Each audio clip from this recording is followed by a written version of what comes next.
যারা প্রবাসী আছেন তাদেরকে জিজ্ঞাসা করেন, যারা বিদেশ থেকে আসছে, এই প্রবাসী মানুষরা জীবনে কোনোদিন ফ্যামিলির কাছে ভালো হইতে পারে না। যারা অরিজিনালি প্রবাসী আছে কোনোদিন ভালো হইতে পারে না। হ্যাঁ, অসংখ্য বিচার আমাদের কাছে আসে ফোনের মাধ্যমে, প্রবাসীরা কান্দে ফোন দিয়া, ফোনের মাধ্যমে অনেক কান্নাকাটি করে, কারণ হুজুর জীবনের সব শেষ করলাম ফ্যামিলির জন্য, কিন্তু বাড়িতে 6 মাস থাকলে মা বাবা আত্মীয় স্বজন আর ভালোবাসে না। যতদিন ইনকাম আছে ততদিন মহব্বত, যতদিন ইনকাম আছে আত্মীয় স্বজন আপনাকে মহব্বত করে, ইনকাম নাই ফ্যামিলিকে না দিতে পারলে আপনারা কেউ চিনে না। ঠিক না বেটি? পৃথিবী স্বার্থপর, যাদেরকে আপনি যতদিন দিবেন ততদিন আপনি তাদের কাছে ভালো থাকবেন। দিবেন না, এরা এত ভয়ঙ্কর রূপ ধারণ করবে যা আপনি কল্পনা করতে পারবেন না। যেই লোকটাকে আপনি কিছু দেন নাই সে আপনার এত বড় শত্রু হয় নাই। যাকে আপনি সবসময় দিয়ে আসছেন কিন্তু এখন দেওয়া বন্ধ করছেন, সে সবচেয়ে বড় শত্রু হয়ে দাঁড়ায়। কেন? আপনার অপরাধ কি? আপনি যে সবসময় দিচ্ছেন, এখন যে দিচ্ছেন না, এটাই তার 1 নাম্বার খুব আপনার উপরে। আফসোস, আশ্চর্যের বিষয়, যাকে আমি 10 টাকা দিলাম না সে আমার শত্রু না, যাকে আমি সব সময় দিয়ে আসলাম এখন দিচ্ছি না, দিতে পারতেছি না, সে এখন আপনার উপরে সবচেয়ে বেশি কাফা। অপরাধ কি? দেন না কেন? এই হলো আমাদের পৃথিবীর অবস্থা। আল্লাহ বলে মানলাম, তাহলে একবার চিন্তা করে দেখ, পৃথিবীতে আমাদের একটাই কথা, থাকতে পারবো না, যাও থাকলাম, তারপরেও দেখেন এটা কোনো জীবন হয় না। এই জন্য আসুন, আল্লাহ বলে বান্দারে দুনিয়ার মুখে পড়ে আমি যে উদ্দেশ্যে তোরে পাঠাইলাম সেই উদ্দেশ্য ভুলে যাইস না। আমি কিন্তু অনর্থক তোদেরকে বানাই নাই। আল্লাহ বলেন ওয়ামা খালাকতুল জিন্না ওয়াল ইনসা ইল্লা লিয়াবুদুন, মানব এবং দানব 2টা জাতিরে আমি বানাইছি শুধুমাত্র কেবলমাত্র আমার গোলামির জন্য। গোলামি যদি না করো দুনিয়ায় কোনো শান্তি পাইলি না, পরকালেও শান্তির কোনো গ্রাণ পাবি না। কারণ আল্লাহ বলেন আমি তোদেরকে একেবারে ছেড়েও দিব না। ইন্না জাহান্নামা কানাত মিরসাদা, নিশ্চয় তোদের জন্য জাহান্নাম কিন্তু উট পাইতা বইসা রইছে। আমি আল্লাহ জাহান্নামকে উট পাইতা রাখছি জাহান্নামীদেরকে ধরার জন্য। লিত্তাগিনা মাআবা, সীমালঙ্ঘনকারীদেরকে জাহান্নাম যখন ধরবে অস্তিত্ব থাকবে না। তাই আসুন আমাদেরকে আল্লাহ স্মরণ করায়া দে, বান্দারে কিসের তো অহংকার, মাটি দিয়া বানাইলাম বান্দারে, আবার তোরে মাটিতেই রেখে দিব। হাজার হাজার কোটি টাকার মালিক যারা আছে বলুন, তাদের কবরের মধ্যে আর একজন ভিক্ষুকের কবরের মধ্যে কি কোনো পার্থক্য আছে? কথা ঘনা। আপনি মনে করেন আমাদের দেশের 3বারের প্রধানমন্ত্রী খালেদা জিয়া যখন মারা গেছে, তার কবরের মধ্যে আর একজন ভিক্ষুকের কবরের মধ্যে কি কোনো পার্থক্য আছে? একই ঘর, একই ডিজাইনের, তাও মাটির মধ্যে, কোনো পার্থক্য নাই। তাহলে আপনি 3বারের প্রধানমন্ত্রী হওয়ার পরও আপনার যে ঘর, একজন মানুষ রাস্তায় দাঁড়ায় ভিক্ষা করে তারও একই ঘর। বলুন, ঘরের মধ্যে কোনো বেশ কম আছে? আপনি দেশের 3বারের প্রধানমন্ত্রী হওয়ার পরে আপনাকে যেই কাপড় পরানো হয়েছে, একজন রাস্তার ভিক্ষুকরেও সেই কাপড় পরাই কবরে ঢুকাইছে। ঠিক না বেঠি? তাহলে পার্থক্য কোথায়? কোনো পার্থক্য নাই। আল্লাহ বলেন আমার কাছে পার্থক্য হলো যে ঈমান আর নেক আমল লইয়া কবরে আসবে, তার মধ্যে পার্থক্য আছে। যার ঈমান নাই, নেক আমল নাই, আর যার ঈমান এবং নেক আমল আছে তার মধ্যে পার্থক্য আছে, তার মধ্যে ব্যবধান আছে। আল্লাহ বলে বান্দারে এই কবর এমন একটা জায়গা, সেখানে তারই দাম আছে যার নেকি আছে, যার ঈমান আছে তার দাম আছে। ঈমান নাই, নেক আমল নাই, 4 পয়সার কোনো দাম নাই। প্রতিদিন আমাদেরকে কবরে ডাকে, মাটি আমাদেরকে ডাকে, আমরা বলতে পারি না, কিন্তু মাটি আমাদেরকে বলে আমার উপর দিয়ে হাঁটতেছস, নাফরমানি করতেছস। আমি এমন একটা জায়গা, পোকামাকড়ের ঘর, আমি রাজা বাদশা চিনি না, আমি কারো নাম দাম শুনি না, আমার কাছে ঈমান আর নেক আমল নিয়ে আসলে আমি তারে সম্মান করব, আর আমার কাছে যদি ঈমান আর নেক আমল না লইয়া আসস, এটা যদি প্রধানমন্ত্রীও হয় কোনো কাজ হবে না। বলুন মাটি কি কাউরে ছাড় দিবে? মাটি বলে এমন সিপা দিব, এই সিপা কেউ বাঁচতে পারবে না। তবে তুমি যদি আল্লাহর হুকুম আর নবীর তরিকা অনুযায়ী জীবন যাপন করো, মাটি কয় আমি তার সঙ্গে সুন্দর আচরণ করব।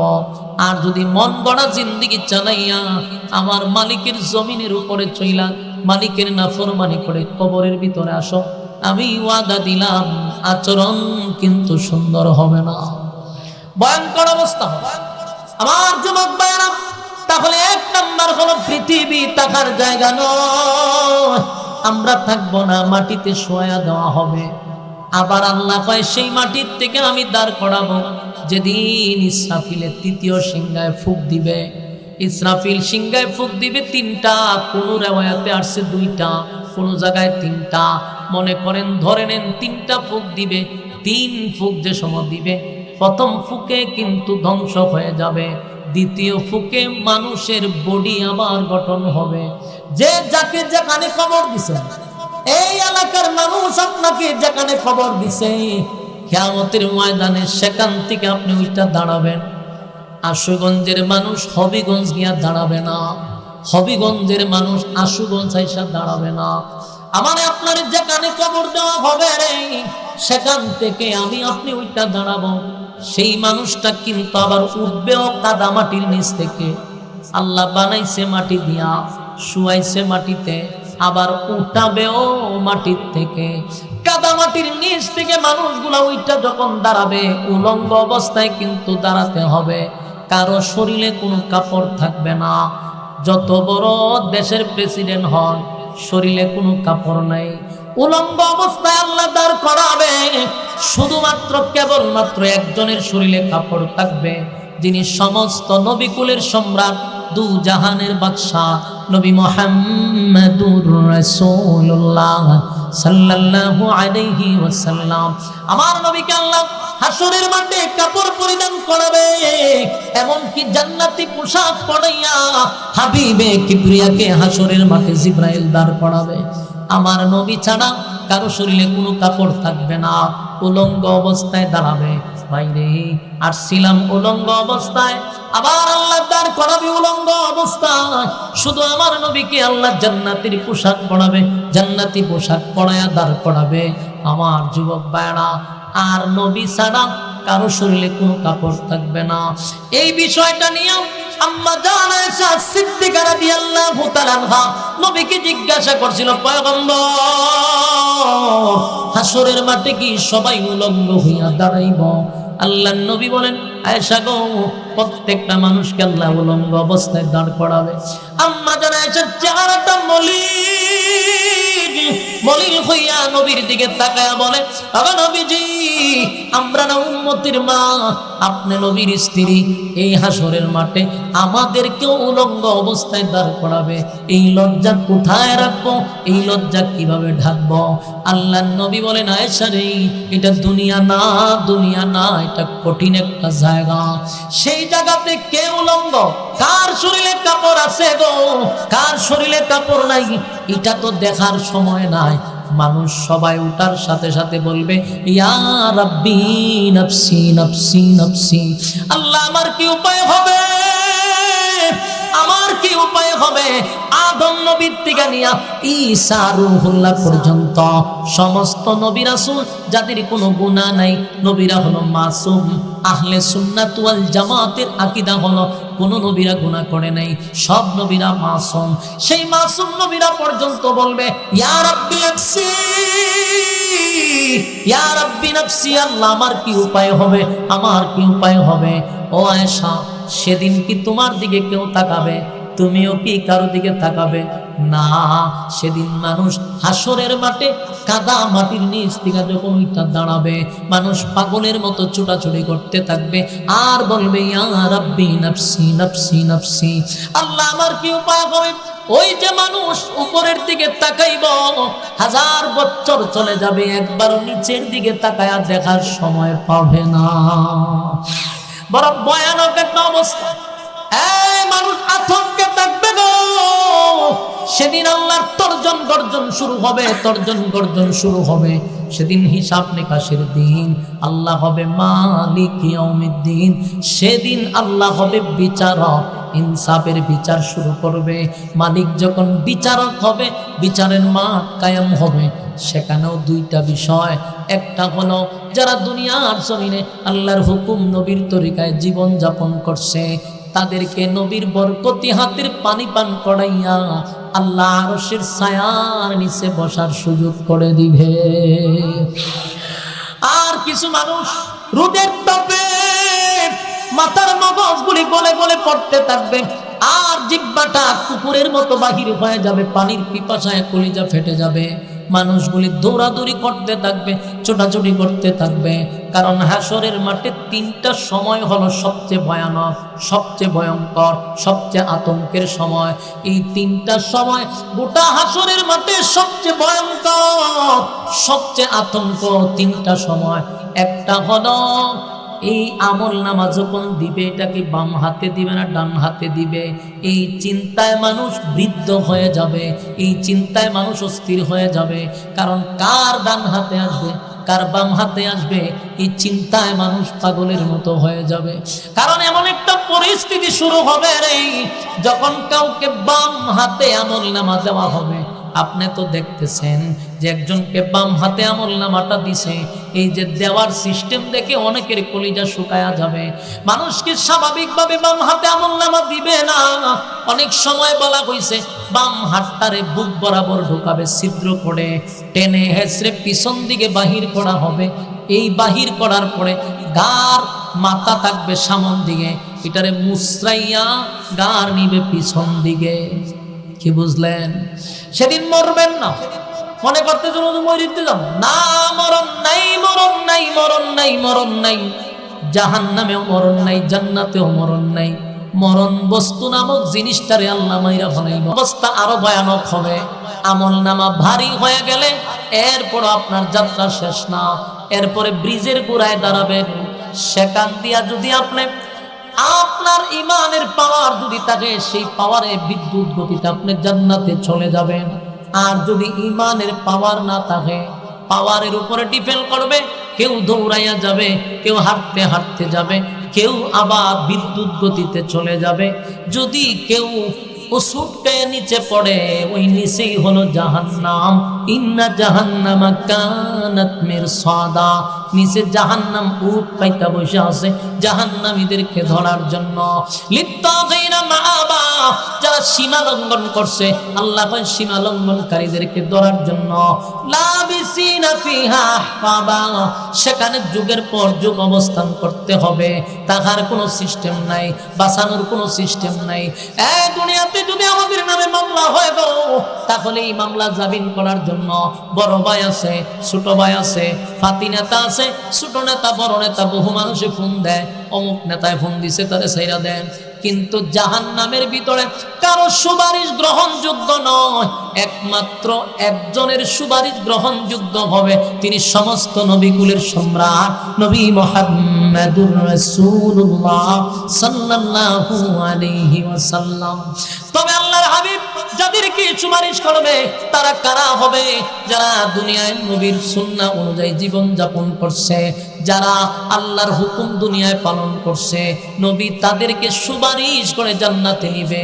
কিন্তু জীবনে কোনোদিন নবীর সুন্নত পালন করেন নাই, নবীর সুন্নতের দ্বার ধারেন নাই, নবীর আইন অনুযায়ী জীবন যাপন করেন নাই, মন গড়া জিন্দেগি চালাইছেন, আবার মনে মনে আশা নিয়ে রাখছেন কবরে গেলে নবী সুপারিশ করবে। এই ভণ্ডামি আপনাদেরকে যারা শোনাইছে, এরাও ভণ্ডামি, এরাও ভণ্ড, আপনিও ভণ্ড। কে বলছে যে আপনারা জান্নাত তুলে দেবে নবী? ফাইজলামি পাইছেন তো? সারা জীবন নবীর সুন্নাহর দ্বার ধারেন নাই, নবীর নাম দিয়া খালি খাইছেন, জনমের খাওয়া খাইছেন, নবীর নাম দিয়া ভণ্ডামি করছেন, ফাইজলামি করছেন, ইত্রামি করছেন। আর আপনি আশায় বইসা আছেন নবী আপনারা সুপারিশ করবো।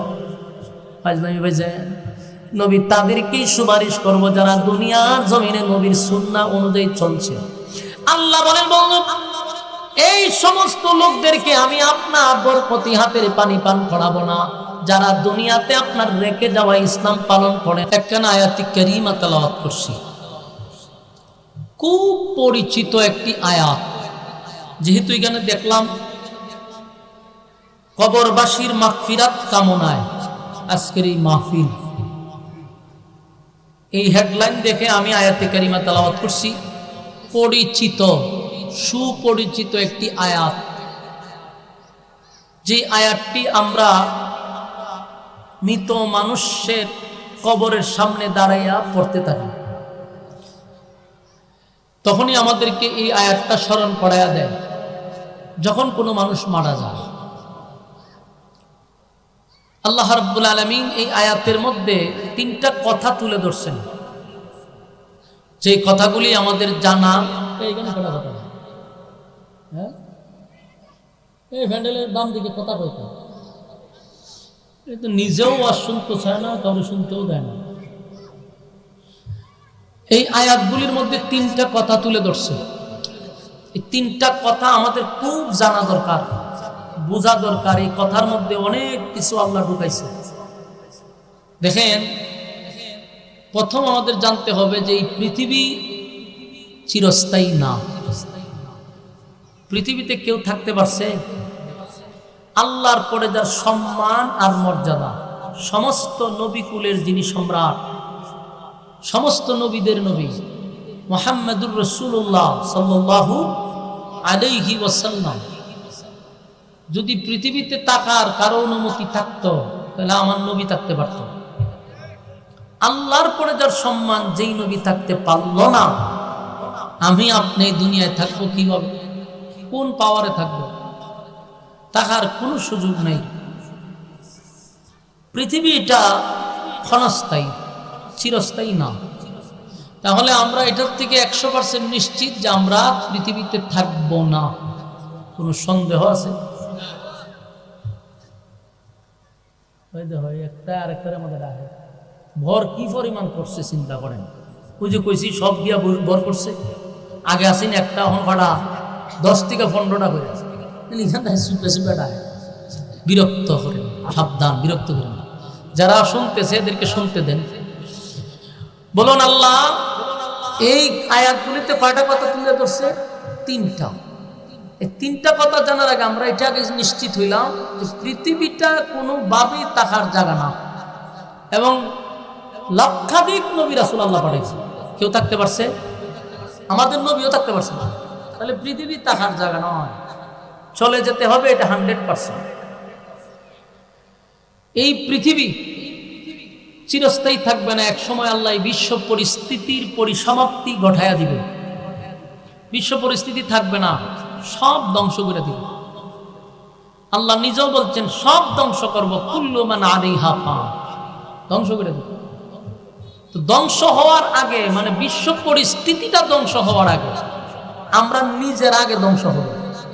কারণ প্রত্যেকের ব্যক্তিগত ধ্বংস আছে। কথা কি বুঝতেছেন? আমি আপনিও ধ্বংস হব, কারণ প্রত্যেকটা মানুষের ব্যক্তিগত একটা কিয়ামত আছে। কিয়ামত কিন্তু দুই প্রকার, একটা বড়, একটা ছোট। ব্যক্তিগত আমাদের একটা কিয়ামত আছে, আমাদের এই বডিটার মধ্যে একটা ভূমিকম্প হবে, আর এই ভূমিকম্পে আমাকে ধ্বংস করে দিবে। তার মানে কি? আমার ব্যক্তিগত একটা কিয়ামত রয়ে গেছে।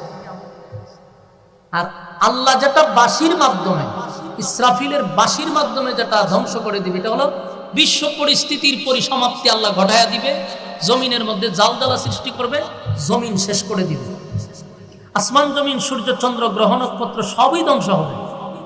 এটাকে আমরা কিয়ামত বলি। কিন্তু আমাদের ব্যক্তিগত যে একটা কিয়ামত আছে আমরা অনেকেই জানি না।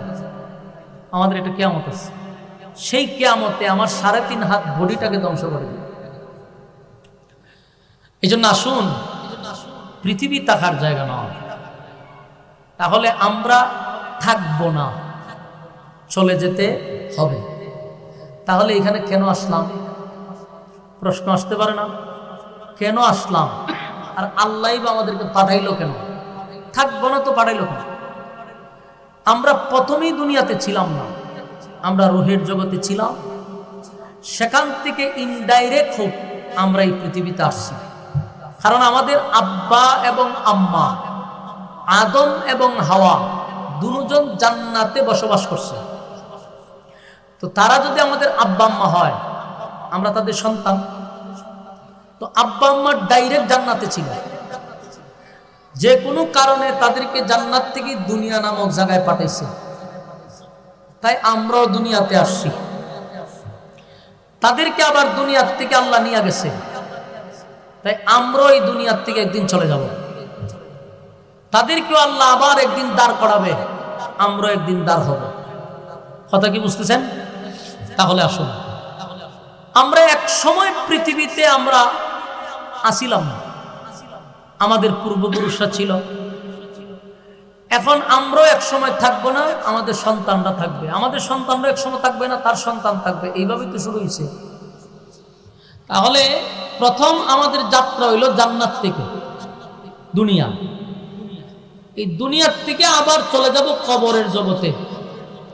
কবরের জগৎ থেকে আবার আমাদেরকে আল্লাহ দাঁড় করাবে হাসরের মাঠে। হাসরের মাঠ থেকে আবার আমাদেরকে দুইটা জায়গায় আমাদের সিদ্ধান্ত হবে, আমাদের উপরে ডিপেন্ড করবে। হয় আমরা জান্নাতি, না হয় আমরা জাহান্নামী। তাহলে আসুন এখন আমরা বলি, আল্লাহ কি বলছে?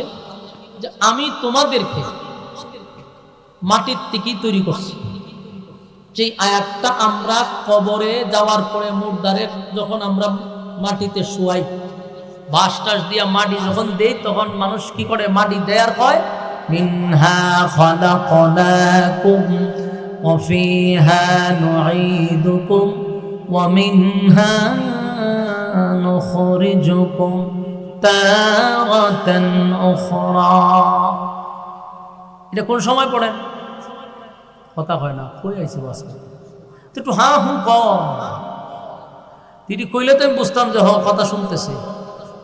কথা শোনা জানি তো কন্যা করে মাঝে মধ্যে একটু হা না কইেন, আমি বুঝবো যে কথা বুঝতেছে। এই আয়াতটা তখনই শুনেন যখন কেউ মারা যায়। আর মারা যাওয়ার পরে বাড়িতে পড়ে না, কোথায় পড়ে? কবরে, তারে শুয়ানোর পরে মাটি দেওয়ার সময় হয়। কেন এই আয়াতটা আমরা পড়ি? এটা দিয়ে আমাদেরকে স্মরণ করায় দেয়, তোমার আমি মাটির থেকেই তৈরি করছিলাম। মানুষকে আল্লাহ কি দিয়ে বানাইছে? মাটি দিয়ে বানাইছি। আবার তোমাকে আমি মাটিতে শোয়া দিব, আবার আমি তোমাকে মাটির থেকেই উঠাবো। তাহলে দেখেন, মাটি দিয়ে বানাইছে, মাটিতে রাখবে, মাটির থেকে উঠাবে। আমাদের অবস্থাটা কোথায় দেখছেন না? আল্লাহ বলেন, বান্দা পৃথিবীতে থাকার কোনো সিস্টেম নাই, আসো চলে যেতে হবে। আমরা একটা সফরের মধ্যে আছি, দৌড় আসলাম না, আইসি দৌড়াই বাংলাদেশ, এই পৃথিবীতে আসছে। এখান থেকে আবার আমাদেরকে নিয়ে যাবে কবরে, কবর থেকে আবার উঠাবে হাসরে, হ্যাঁ ফুলসিরাতে, মিজানে, সব জায়গায় দৌড়তে হবে। আমাদের যাত্রা কিন্তু এখনো শেষ হয় না, আমাদের দৌড় শেষ হয় নাই। প্রত্যেকটা স্টেশনে আমাদেরকে দাঁড়াইতে হবে এবং প্রত্যেকটা মানুষের জবাবদিহিতা আছে। বলুন, জবাব ছাড়া কোনো সুযোগ আছে?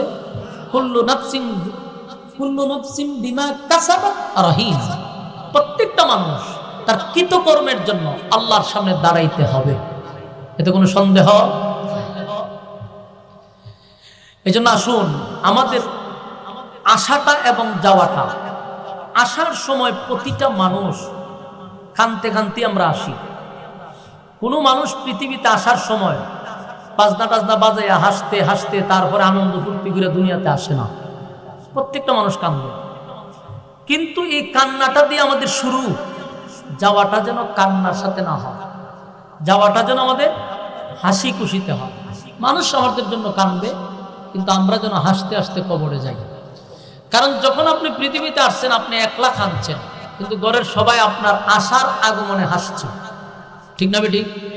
সবাই হাসছে, মা খুশি, বাবা খুশি, আত্মীয় স্বজন খুশি, কিন্তু আপনি একান্নে কাঁদছেন।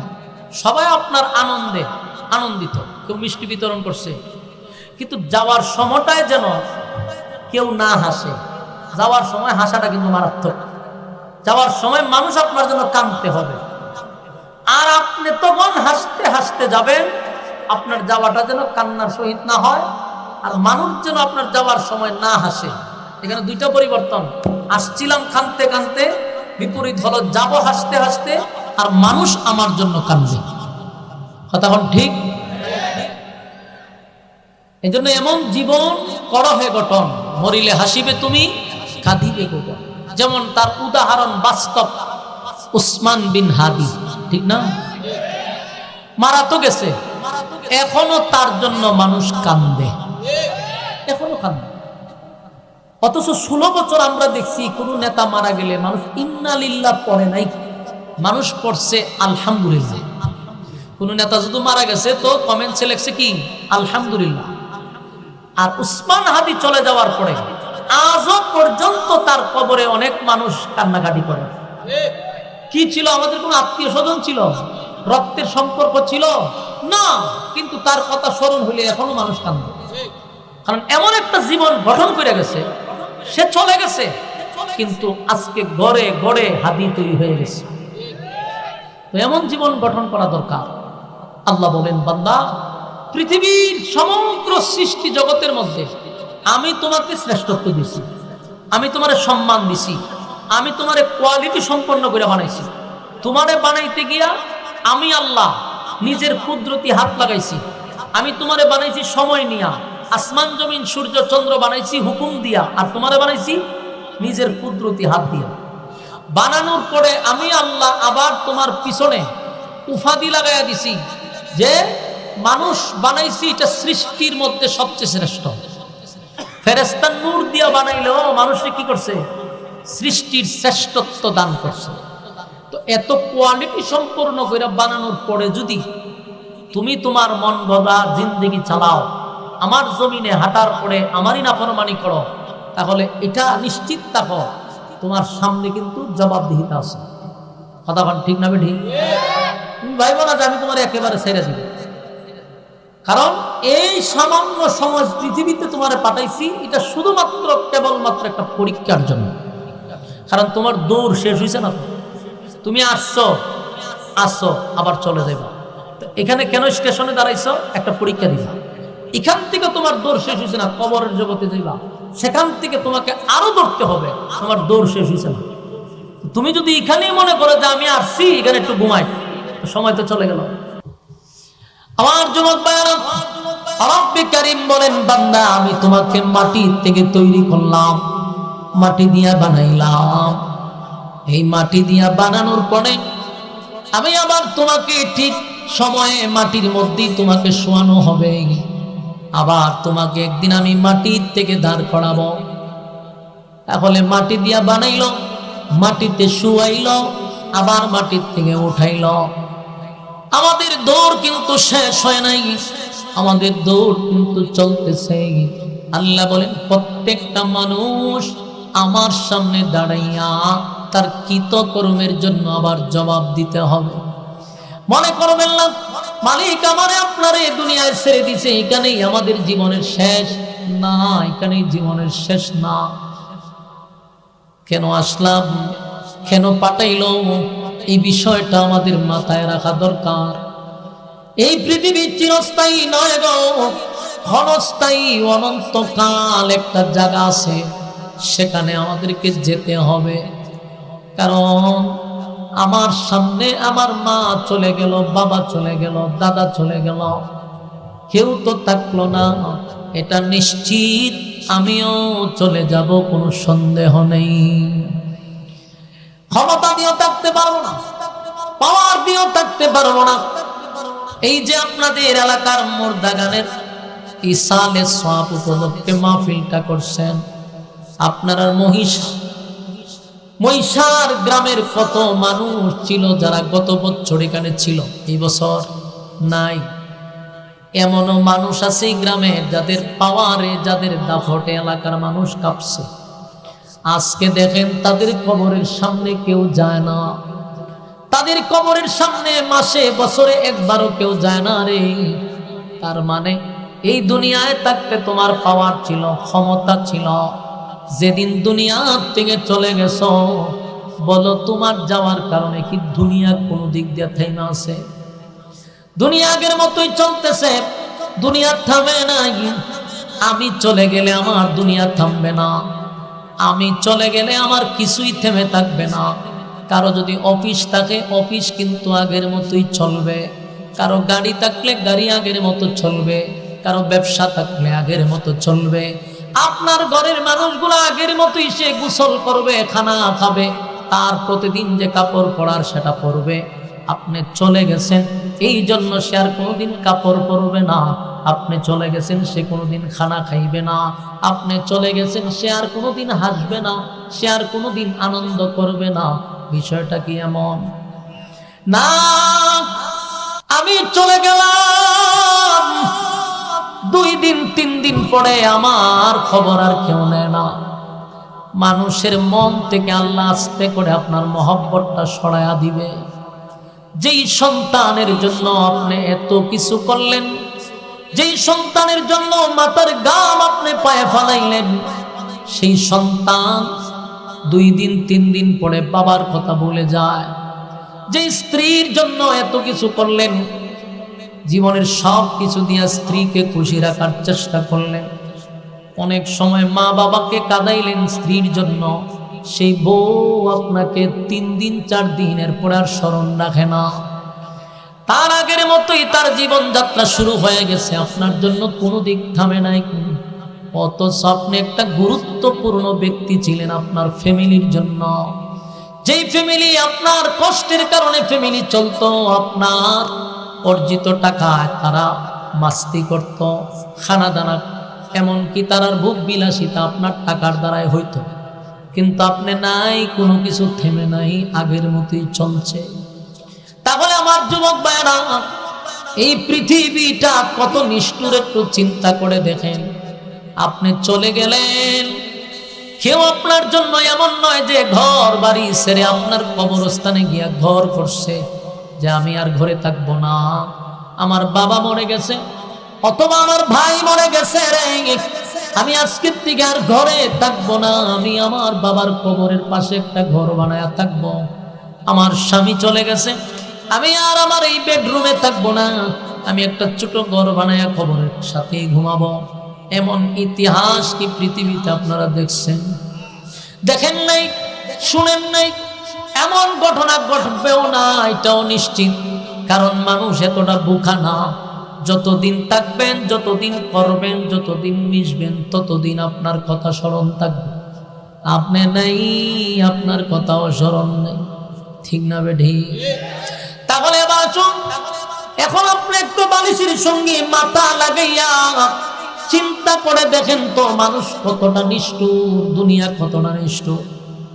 দুনিয়া কতটা নিষ্ঠুর এটা বোঝার জন্য মরা লাগবে না। আমি আরো কিছু উদাহরণ দেই, যদি দিলের কান লাগায় শুনেন তাহলে বাস্তবতার সঙ্গে মিলাইবেন।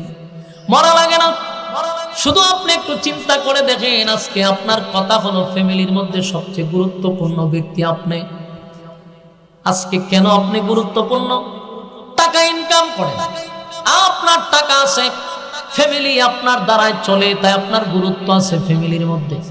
কিন্তু আল্লাহ না করুক যদি একটা পা আপনার অচল হয়ে যায়, আপনার হাত অচল হয়ে যায়, অথবা আপনি প্যারালাইসিস হয়ে যান, ঘরে যদি 6 মাস শোয়া থাকে, বুঝবেন যে দুনিয়া কি জিনিস এবং কত প্রকার ও কি কি।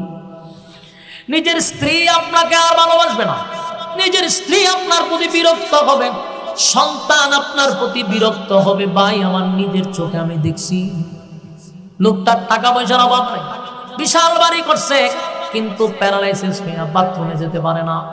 অনেক সময় প্রস্রাব পায়খানা বিছনায় করে দেয়।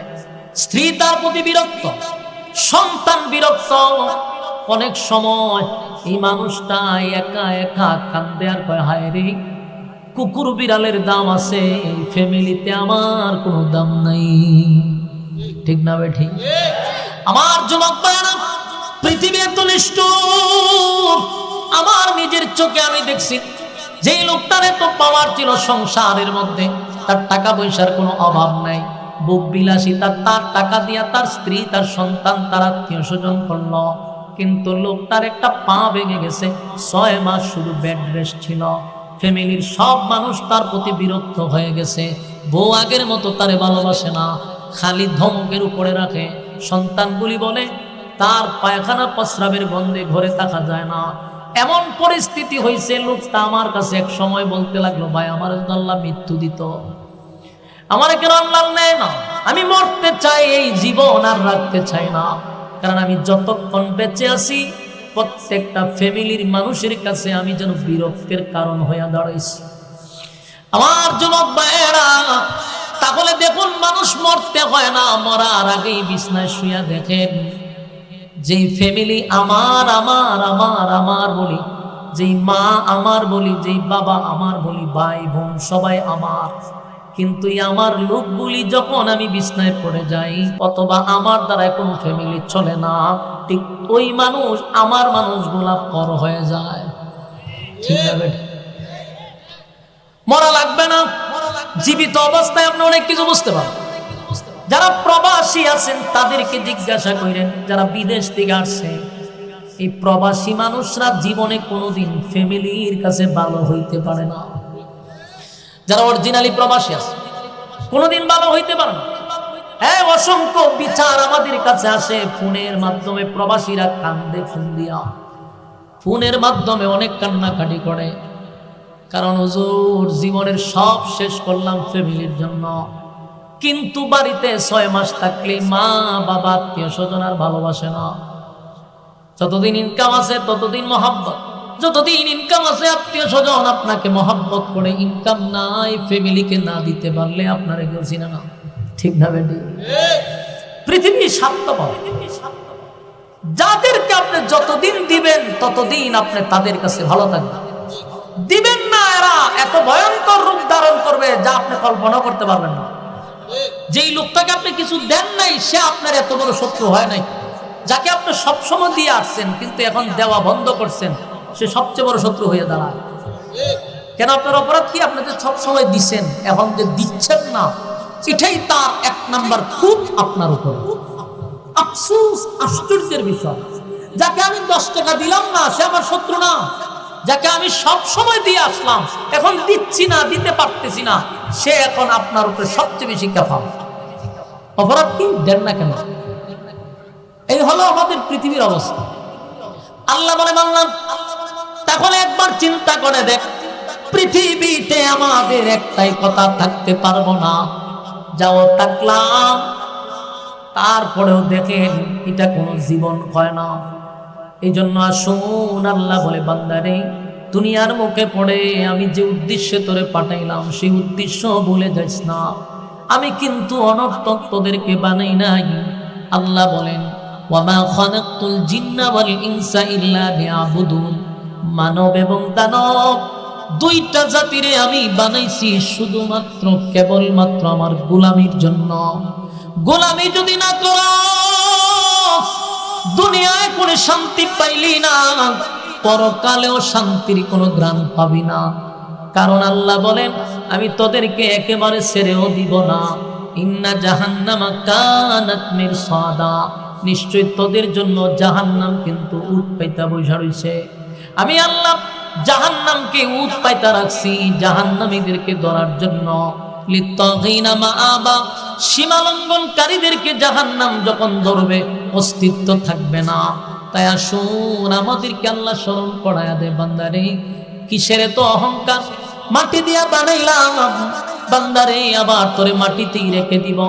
হাজার হাজার কোটি টাকার মালিক যারা আছে বলুন, তাদের কবরের মধ্যে আর একজন ভিক্ষুকের কবরের মধ্যে কি কোনো পার্থক্য আছে? কথা ভানা। আপনি মনে করেন আমাদের দেশের 3 বারের প্রধানমন্ত্রী খালেদা জিয়া যখন মারা গেছে, তার কবরের মধ্যে আর একজন ভিক্ষুকের কবরের মধ্যে কি কোনো পার্থক্য আছে? একই ঘর, একই ডিজাইনের, তাও মাটির মধ্যে, কোনো পার্থক্য নাই। তাহলে আপনি 3 বারের প্রধানমন্ত্রী হওয়ার পরও আপনার যে ঘর, একজন মানুষ রাস্তায় দাঁড়ায় ভিক্ষা করে, তারও একই ঘর। বলুন, ঘরের মধ্যে কোনো বেশ কম আছে? আপনি দেশের 3 বারের প্রধানমন্ত্রী হওয়ার পরে আপনাকে যেই কাপড় পরানো হয়েছে, একজন রাস্তার ভিক্ষুকরেও সেই কাপড় পরাই কবরে ঢুকাইছে। ঠিক না বেঠি? তাহলে পার্থক্য কোথায়? কোনো পার্থক্য নাই। আল্লাহ বলেন আমার কাছে পার্থক্য হলো যে ঈমান আর নেক আমল লইয়া কবরে আসবে, তার মধ্যে পার্থক্য আছে। যার ঈমান নাই, নেক আমল নাই, আর যার ঈমান এবং নেক আমল আছে তার মধ্যে পার্থক্য আছে, তার মধ্যে ব্যবধান আছে। আল্লাহ বলে বান্দারে, এই কবর এমন একটা জায়গা, সেখানে তারই দাম আছে যার নেকি আছে, যার ঈমান আছে তার দাম আছে। ঈমান নাই, নেক আমল নাই, 4 পয়সার কোনো দাম নাই। প্রতিদিন আমাদেরকে কবরে ডাকে, মাটি আমাদেরকে ডাকে। আমরা বলতে পারি না, কিন্তু মাটি আমাদেরকে বলে আমার উপর দিয়া হাঁটতেছস, নাফরমানি করতেছস। আমি এমন একটা জায়গা, পোকামাকড়ের ঘর, আমি রাজা বাদশা চিনি না, আমি কারো নাম দাম শুনি না। আমার কাছে ঈমান আর নেক আমল নিয়ে আসলে আমি তারে সম্মান করব, আর আমার কাছে যদি ঈমান আর নেক আমল না লইয়া আসস, এটা যদি প্রধানমন্ত্রীও হয় কোনো কাজ হবে না। বলুন মাটি কি কাউরে ছাড় দিবে? মাটি বলে এমন সিপা দিব, এই সিপা কেউ বাঁচতে পারবে না। তবে তুমি যদি আল্লাহর হুকুম আর নবীর তরিকা অনুযায়ী জীবন যাপন করো, মাটি কয় আমি তার সঙ্গে সুন্দর আচরণ করব। আর যদি মন গড়া জিন্দেগি চালাইয়া আমার মালিকের জমিনের উপরে চইলা মালিকের নাফরমানি করে কবরের ভিতরে আসো, আমি ওয়াদা দিলাম আচরণ কিন্তু সুন্দর হবে না, ভয়ঙ্কর অবস্থা হবে। আমার যুবক ভাইরা, তাহলে 1 নাম্বার হলো পৃথিবী থাকার জায়গা নয়, আমরা থাকবো না, মাটিতে শোয়া দেওয়া হবে।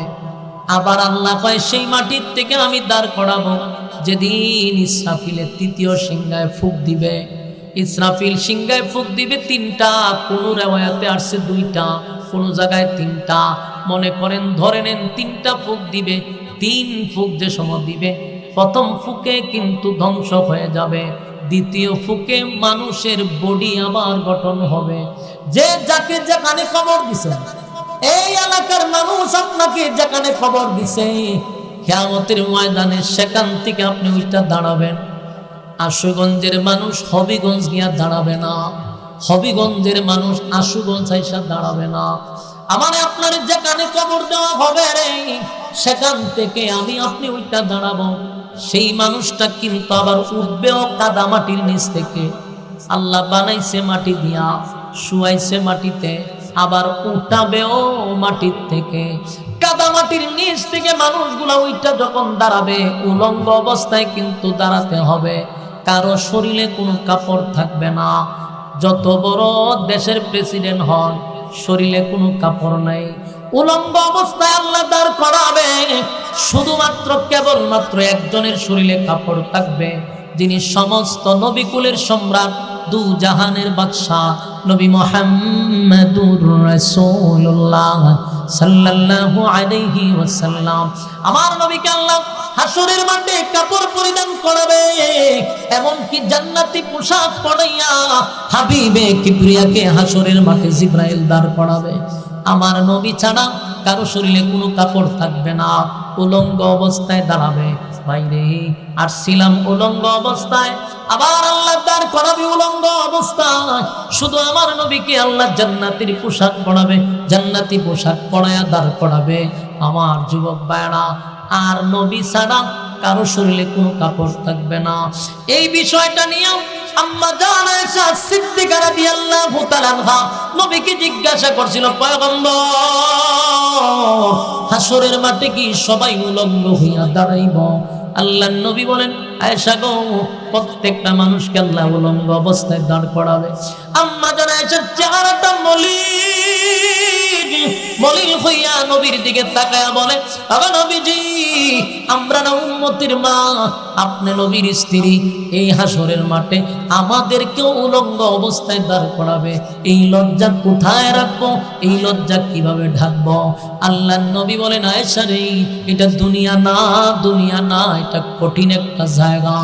সেই জায়গাতে কে উলঙ্গ? কার শরীরে কাপড় আছে গো, কার শরীরে কাপড় নাই, এটা তো দেখার সময় নাই। মানুষ সবাই উঠার সাথে সাথে বলবে, ইয়া রাব্বি নাফসি নাফসি নাফসি। আল্লাহ, আমার কি উপায় হবে? আমার কি উপায় হবে? আদম নবীর থেকে নিয়া ঈসা রূহুল্লাহ পর্যন্ত সমস্ত নবী রাসূল যাদের কোনো গুনাহ নাই, নবীরা হলো মাসুম। আহলে সুন্নাত ওয়াল জামাতের আকীদা হলো কোন নবীরা গুনাহ করে নাই, সব নবীরা মাসুম। সেই মাসুম নবীরা পর্যন্ত বলবে ইয়া রাব্বি নাফসি, ইয়া রাব্বি নাফসি, আল্লাহ আমার কি উপায় হবে, আমার কি উপায় হবে? ও আয়েশা, সেদিন কি তোমার দিকে কেউ তাকাবে? তুমিও কি কারো দিকে তাকাবে না? সেদিন মানুষ হাসরের মাঠে কাদা মাটির নিচ থেকে যখন ওইটা দাঁড়াবে, মানুষ পাগলের মতো ছুটাছুটি করতে থাকবে আর বলবে ইয়া রাব্বি নাফসি নাফসি নাফসি, আল্লাহ আমার কি উপায় হবে? ওই যে মানুষ উপরের দিকে তাকাইব, 1000 বছর চলে যাবে, একবারও নিচের দিকে তাকায়া দেখার সময় পাবে না। বড় ভয়ানক একটা অবস্থা। মানুষ আতঙ্কে থাকবে গো। সেদিন আল্লাহর তর্জন গর্জন শুরু হবে, তর্জন গর্জন শুরু হবে। সেদিন হিসাব নিকাশের দিন। আল্লাহ হবে মালিক ইয়াউমিদ্দিন। সেদিন আল্লাহ হবে বিচারক, ইনসাফের বিচার শুরু করবে। মালিক যখন বিচারক হবে, বিচারের মাঠ কায়েম হবে।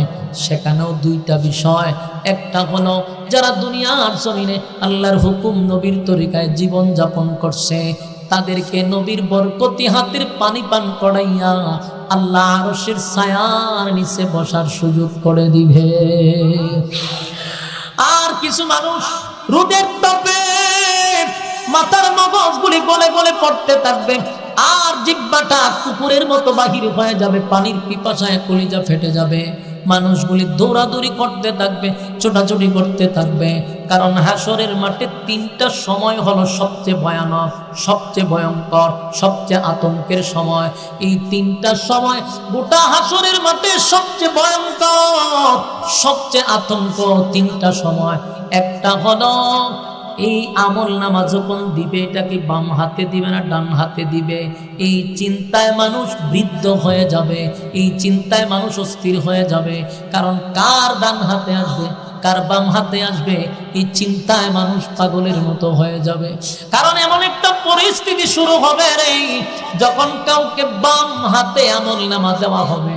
আপনি তো দেখতেছেন যে একজনকে বাম হাতে আমল নামাটা দিছে, এই যে দেওয়ার সিস্টেম দেখে অনেকের কলিজা শুকায়া যাবে।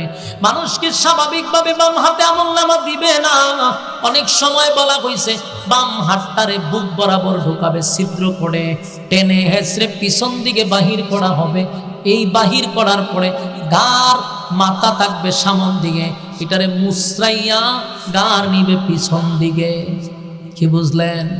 সেদিন মরবেন না, মনে করতে জন্য মরিতে যান না, মরণ নাই, মরণ নাই, মরণ নাই, মরণ নাই। জাহান্নামেও মরণ নাই, জান্নাতেও মরণ নাই। মরণ বস্তু নামক জিনিসটারে আল্লাহ মাইরা ফেলাইবে।